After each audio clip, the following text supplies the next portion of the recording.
ভাইফোঁটার জন্য মিষ্টি বানাচ্ছিলাম, আর ভাই এদেরকে এই মিষ্টিটা বানিয়ে দিয়েছিলাম। আর দেখো প্রথমে নারকেল কুড়িয়ে নিচ্ছি পুরের জন্য, আর তারপরে ময়দা মেখে দিচ্ছে মা। ময়দা, নুন, চিনি, সাদা তেল দিয়ে এই ময়ান দিয়ে মেখে নিয়েছি। তারপর নারকেল কুড়িয়ে আর কাজু, কিশমিশ আর এলাচ দিয়ে একটা পুর বানিয়েছি।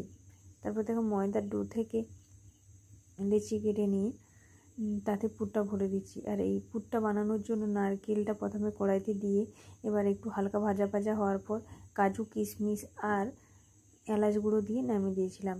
তারপর দেখো ময়দার ডো থেকে লেচি কেটে নিয়ে লুচি বেলে পুর ভরে নিয়ে চারকোনা শেপে মুড়ে লবঙ্গগুলো গেঁথে দিলাম। দেখো এই যে তারপরে কড়াইতে তেল গরম করে লাল লাল করে ভেজে নিয়েছি লবঙ্গ লতিকাগুলো। তারপরে দেখো চিনি শিরায় ডুবিয়ে দিয়েছি। এবার এর মধ্যে কিছুক্ষণ ভিজিয়ে রাখবো, তারপরে তুলে নিয়েই পরিবেশন করেছিলাম। আর খুবই সুন্দর লাগছিল খেতে। তোমরাও বানিয়ে দেখো। ভিডিওটা কেমন লাগলো জানিও।